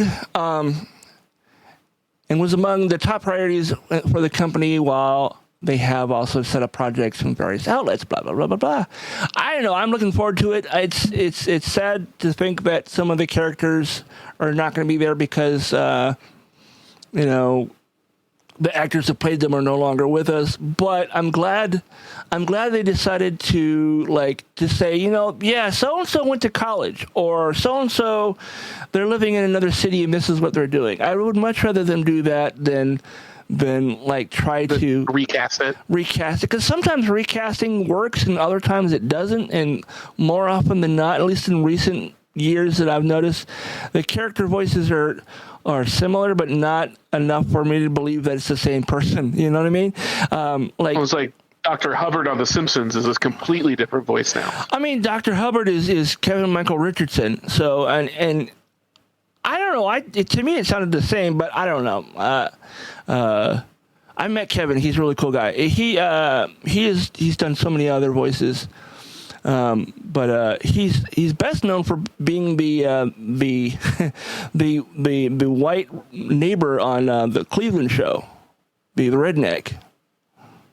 Oh, really? Yeah, which is funny in itself. But where was I going with that? I just lost my train of thought. Shit. Now who's derailing who? Let's go into the next story because I completely forgot what I was saying and lost that train of thought. Boom, there goes the train. Mark Hamill reveals why he won't return to Star Wars 10. Okay, let's see what it says here, because I don't trust the AI summary now.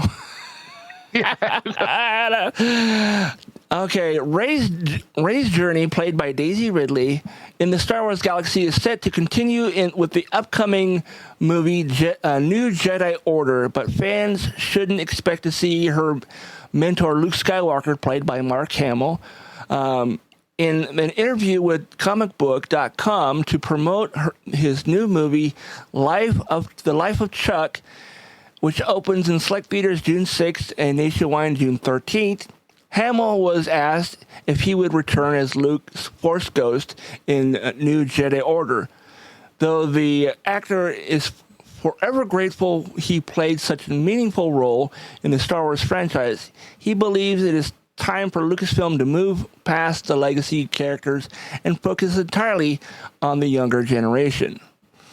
What do you think of that, Doug? I don't like the way they used Luke in the sequel trilogy. Yeah. I thought it was a disservice to his original story arc.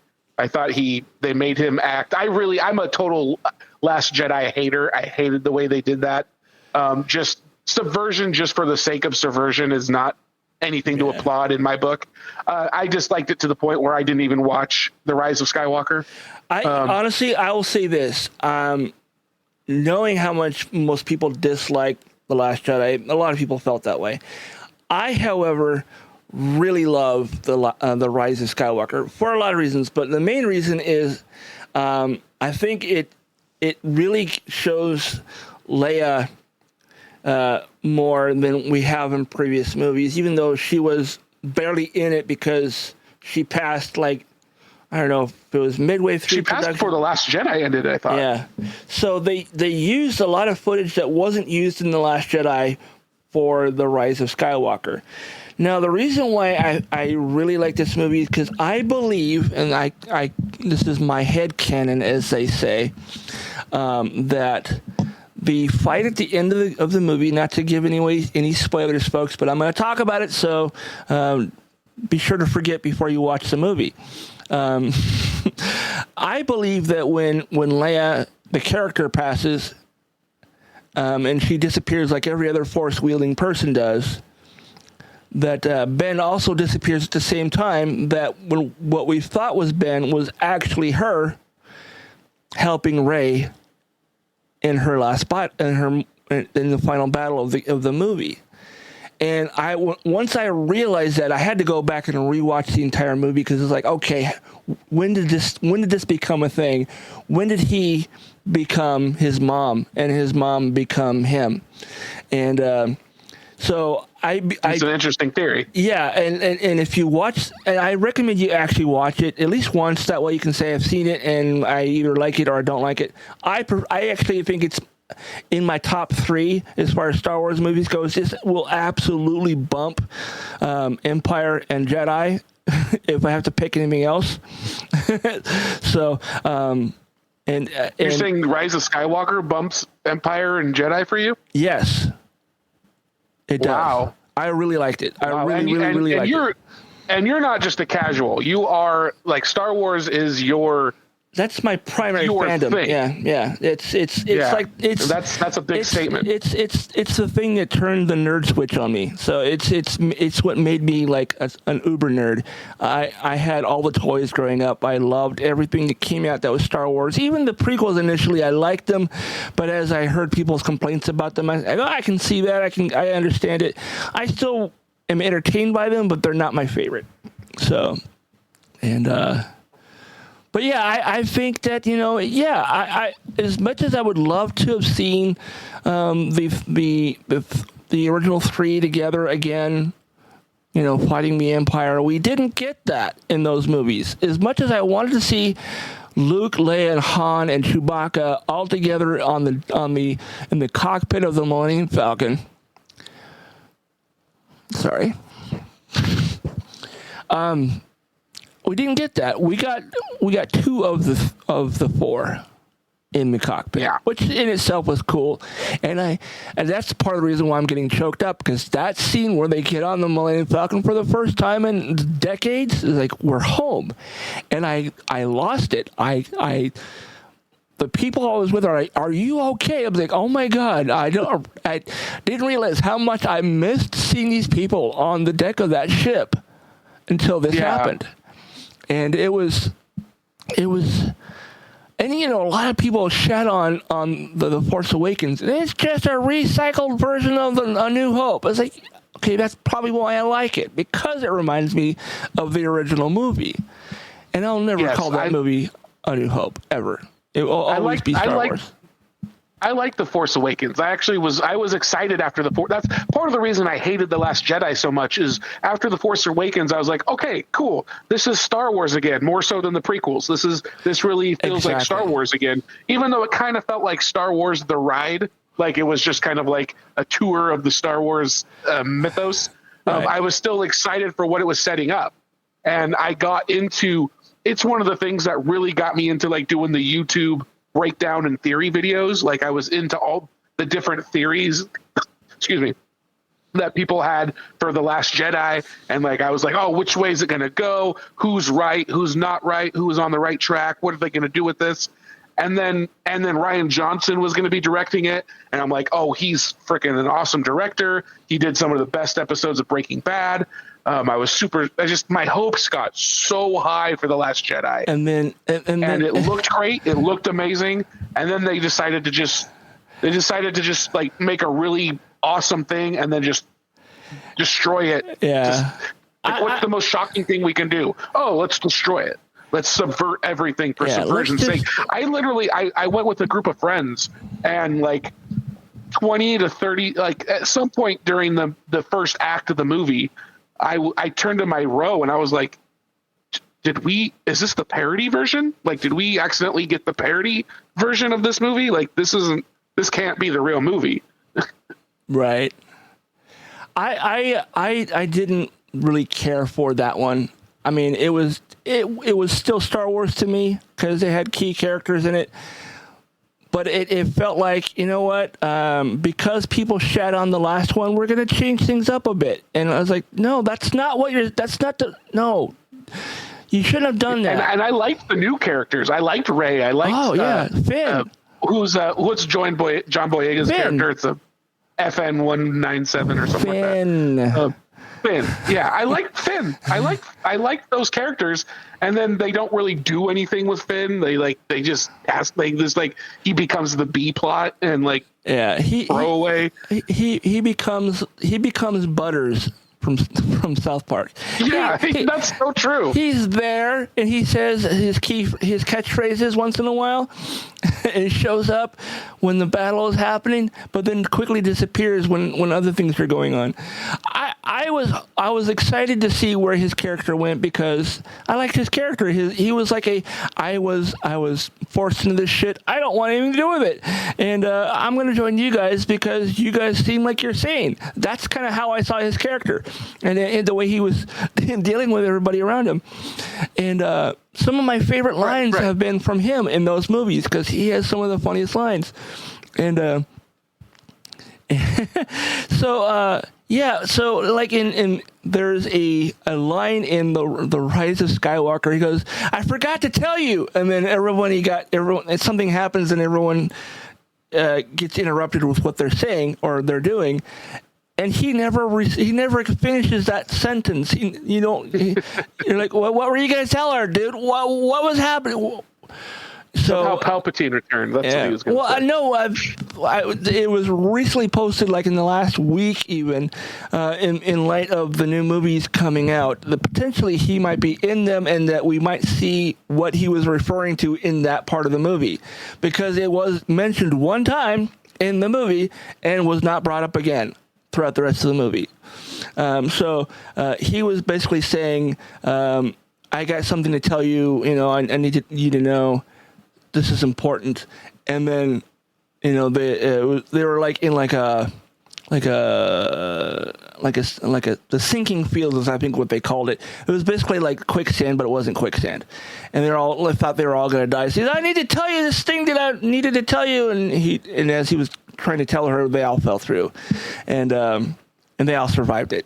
But so apparently they're gonna like what he was gonna tell her was that he is also force sensitive, and that he's gonna go into training to become a Jedi. That's what I heard. I don't know if that's true. I hope that's true, because we do see him use a lightsaber in one of the movies. I was gonna say there is that's kind of a retcon, because there's the scene where he temporarily uses a lightsaber, not particularly well, but the fact that he can control it at all is supposed to be the fact that he was able to do a force pull and grab it says something about his force abilities, And I don't know. I'm turning the volume up a little bit. That's better. It's just I'm looking forward to the next set of movies. I don't care if we see any more of Luke, although I have also seen other people saying that Sebastian Stan should play Luke. Should play a younger version of Luke, and in like at the very least, have him play that character in the next season of Ahsoka or any other Star Wars content that happens in that time frame and on that timeline. I would love to see Luke, like the saga of Luke, of stuff he did between Jedi and Force Awakens. That's what I'm thinking. That I would love for them to do that and have Sebastian be the young Luke. Yeah, and don't try and digitally alter him to have Mark Hamill's face. Just go with it. Just go with what he's close enough. He already looks like he could be like one of Mark's kids. you know?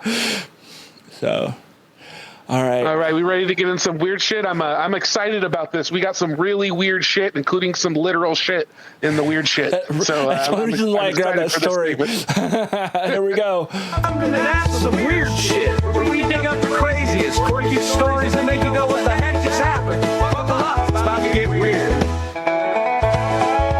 All right. Sorry, we babbled a bit too long about Star Wars, but you know what? That's okay. I like Star Wars, and it's all right. So, we're going long tonight. I love it. I love it. More content for the masses. Yes. Do we still have our viewers on TikTok? We don't currently have anybody viewing, but we did have a few people pop in and say hi, and I wasn't looking at that screen, so I didn't respond. So I apologize if you're listening now and and I didn't say anything. So we appreciate the people that were watching over on TikTok, on my TikTok account, and if you've gotten this far, please go follow me on TikTok and on YouTube, and then you'll see all the videos of the slideshow, basically, of what we've been talking about. Todd ADHD Rocks on YouTube. Is it the same on TikTok? It is Todd.ADHD.rocks on TikTok. But if you just type in Todd ADHD Rocks, you'll find me. So the first story I have here, this is the one I found this story like literally right after we recorded last week. And basically it's this guy in Oregon who has discovered a way to turn like recycled plastic into diesel fuel. And there's videos on his website, naturejab.com. If you want to see for yourself, he built this machine, and it utilizes a microwave oven and some like big metal cylinders for I don't know what. But it looks impressive either way. I mean, if you know engineering, you probably can see it and go, that's not even a real thing. It's just a prop. But to me, it looks like it's real, and potentially real anyhow. And I initially saw the video because I was doom scrolling on TikTok, and I came across this guy. He's like, yeah, I'm going to pour this in and going to start this truck up, and hopefully it won't destroy the truck. So he pours it in, and then they wait a second or two, and then all right, turn the key, and it starts up, and it actually kind of sputters a little bit at first, and like, okay, well, this might not work, but then it actually kind of, you know how like when you put gas into a car and it hasn't had gas in a while? We're trying to start a gas lawnmower that doesn't want to start. Exactly. So it had been sitting without gasoline in its system for a while at least. And you poured in some gas into the I think the carburetors where they would pour in gas to see if it can get started up without having to pour into the tank. And it sputtered a little bit, but it started and it actually ran. It ran until it used the fuel up, and then it went off again. But I was like, if this is real, if this is really cool, that guy I hope that guy gets himself some security, because oil companies are going to come for him. So. Well, they may just buy him out, or they'll buy him. I mean, yeah, they'll probably buy him out. But I mean, there's still the concern here that it is still, it's burning. We're melting the plastic, we're burning it up into fuel, we're burning the fuel. It's still, the byproducts of this are still not going to be great for the earth. I do think electrical powered vehicles are still more of the direction we need to go. I hadn't thought about that, but yeah, the byproduct of burning fuel is usually smoke, right? So if you're burning fuel that's based on plastics, I mean, it gets filtered and stuff, so it's basically back to what it was before it became plastic, right? It's back to being an oil byproduct. Yeah, and it's still gonna pollute just like diesel or gasoline would. But it is a way to do something with all the plastic we have. But really, we need to be reducing our use of plastics because of all the microplastics that are getting into all of us, and getting away from plastic in general. Plastic was a tremendous invention of the 20th century that allowed us to do a lot of crazy things, but it's coming at a cost that we're only just now starting to learn what the biological cost is of it.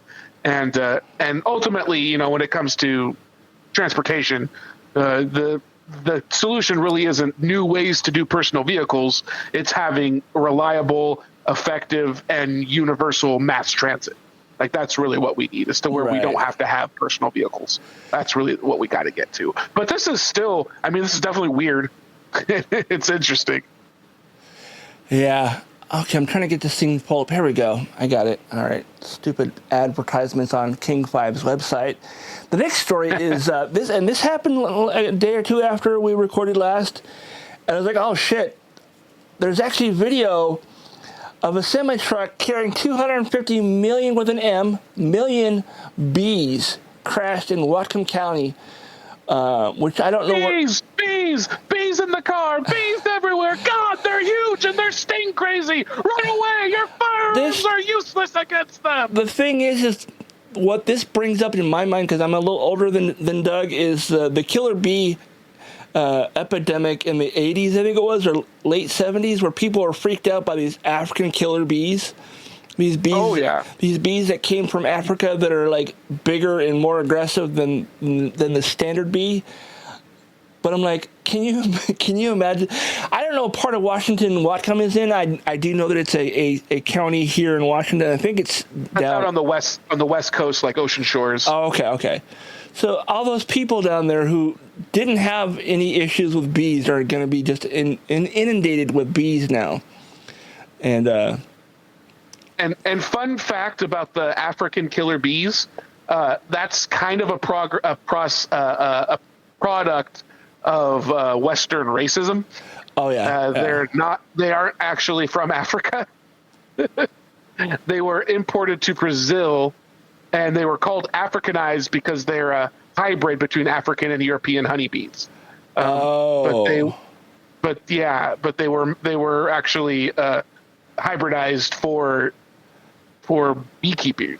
So they're not the name African killer bees just kind of caught on because of colloquial racism in America. Right.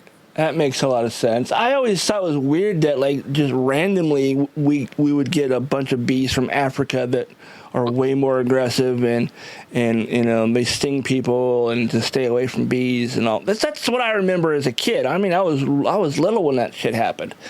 And I remember that being all over the news, and my mom was really concerned about me getting stung by these African bees because, you know, of course, now we got to worry about the murder hornets.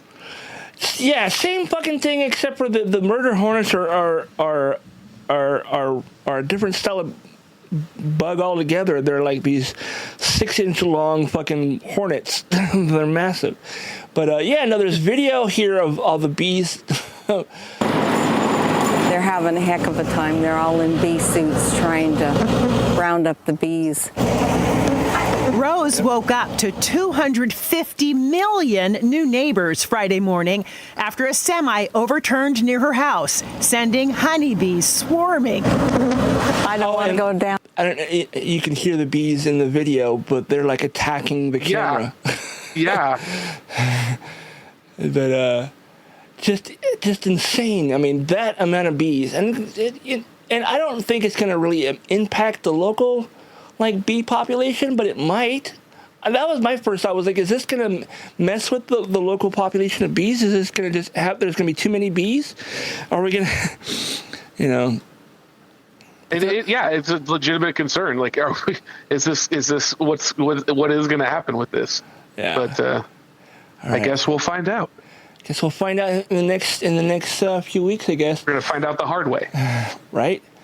And then the next story, I thought was really cool, man. These guys, it's a punk band that they released. What was it?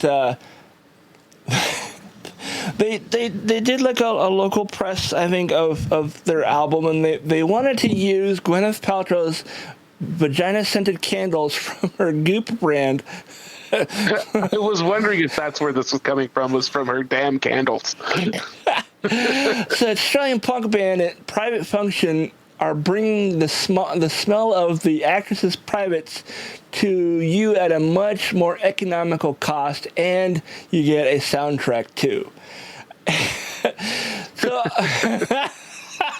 okay, this is just as equally as funny as the other story that I had. of there was another story that I replaced with this one because I thought this was better. The other story was people that make the Sasquatch soap. They were taking the bathwater from a specific actress in one of the Avenger movies, I think it was. Either way, some actress in a movie. They took her bathwater that it was in the movie and used that to make their bars of soap. And there's yeah. I heard recently, or heard earlier today something about Sabrina Carpenter selling her bathwater. That's what it was. Yep, that's who it was. Yep, that was it. Yeah, and I didn't realize it was going to the Squatch soap people.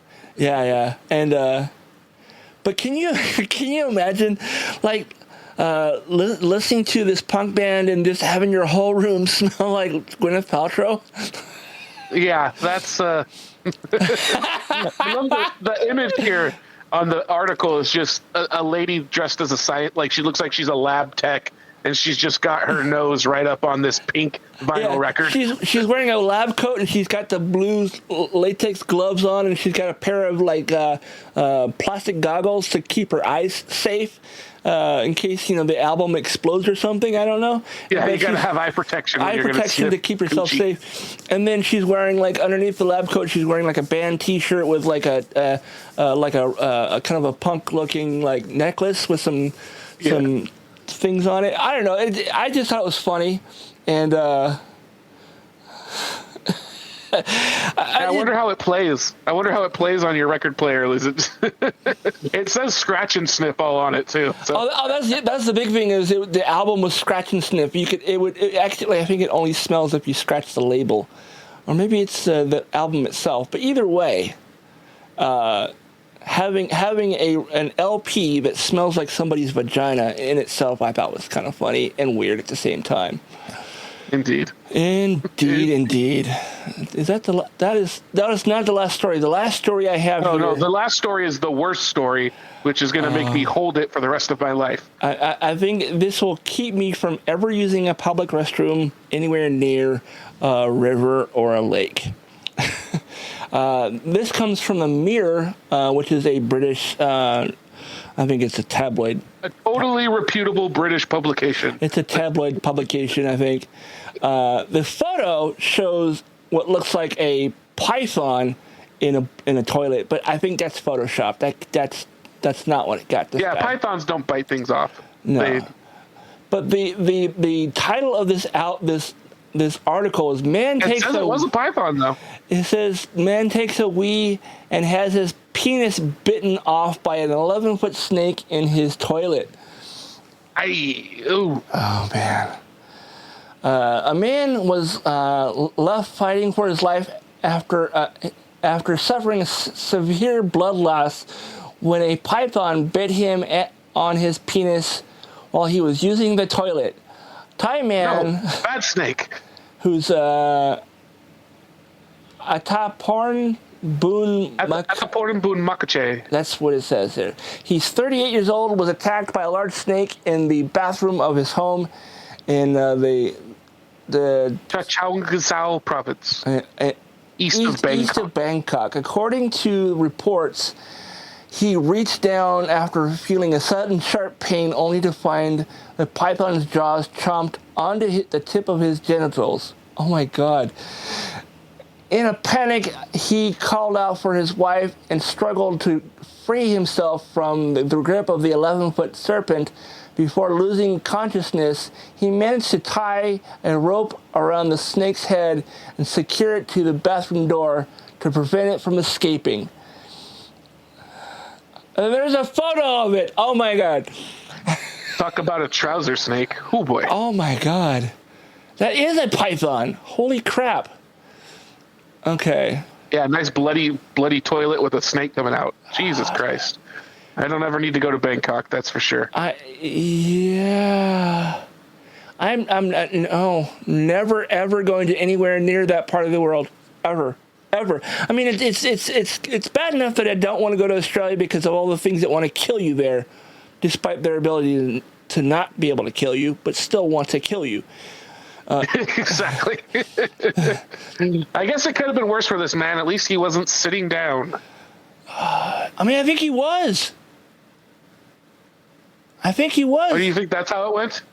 I mean, that looks like one of those that you sit on, right? They just, I guess, yeah, just dangle it. Well, yeah, it's hard to say. I don't want to know more. I think you would notice if you were standing over a toilet with your dick in your hand and you're urinating into the bowl. The python coming, you would see it coming and back the fuck up. I think he was sitting down peeing because I guess that's the way a normal person does it. But I digress, I guess. It says emergency services quickly responded and transported him to the hospital where he was treated for significant blood loss. Footage from the scene shows rescue crews working to extract the python from the toilet's plumbing, even using hammers to dismantle parts of the system. The snake was eventually captured, placed in a secured bag, and later released back into the wild, according to local outlet Bangkok News. I mean, the fact that it happened in Bangkok. Where's that button? Where is it? Where is it? Where is it? Where is it? There it is. Oh, man. Oh, my. Indeed. So, yeah, I saw that and it's like, this is the first story I added to the show notes document. And, I was like, I don't think I'm ever going to top this story, ever. So, no, and I hope we never have to live it. I absolutely will never, ever, ever go anywhere in Thailand or anywhere near places that have snakes that will do that, so I will never go to Florida ever again. The worst part about this is I really have to go to the bathroom right now. And you're like, I'll use the one upstairs. Yeah, maybe I'll just piss out the window. I'll just go step out in the backyard and find a quiet. I got a new pool. You can just go for a swim. Yeah. Well, unless you have anything else to say, I think that is it for today. That does it for the show. Remember to like and subscribe if you're on TikTok or YouTube. If you're listening to the podcast, please give us a 5-star review wherever you're listening. Give us a little react, or whatever it might let you do. And we'll keep bringing these to you every Tuesday. Yes. These will appear on the podcast feed on Tuesday. We record these typically on Sundays, sometimes Mondays. So make sure you are subscribed to both of my TikTok and my YouTube if you want to catch a live, and make sure you have those notifications turned on so it'll tell you right when we're going live. Exactly. It always varies. Yeah, it hasn't ever been on this at the same time. We try to do the same days, but you never know. Stuff happens. Hey, we're ADHD over here. We're all over the place. Yes. All right, guys, thanks for tuning in, and we'll talk to you next week. Bye.